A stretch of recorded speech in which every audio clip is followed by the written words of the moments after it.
হেনস্থা করা হচ্ছে ভিপি যশোর ভিপি প্রার্থীর কি স্ত্রীকে হেনস্থা করা হয়েছে।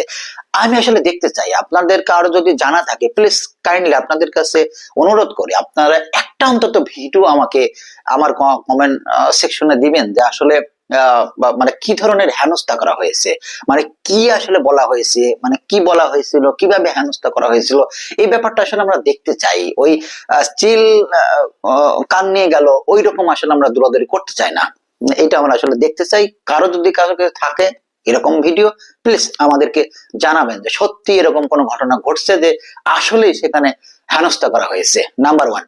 নাম্বার টু হচ্ছে, দেখুন একটা ভিডিওতে দেখলাম যে সেখানে খালাম্মা গেছেন বোরকা পরে, এই যে দেখছেন যে একটা বোরকা পরে খালাম্মা গেছেন, তার সাথে আরো 2-3 জন মহিলা গেছেন। এরা আসলে বিশ্ববিদ্যালয়ের যে ছাত্রী না, এটা কিন্তু তাদের গেট আপ দেখলে বোঝা যাচ্ছে যে তারা আসলে কখনো বিশ্ববিদ্যালয়ের ছাত্রী নয়।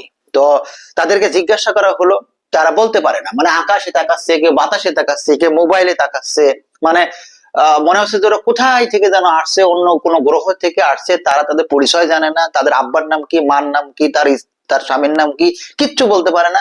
এখানে তারা হুদাই উড়ে আসছে আর কি, এরকম অবস্থা, এদিক ওদিক তাকাচ্ছে, এই অবস্থা আর কি।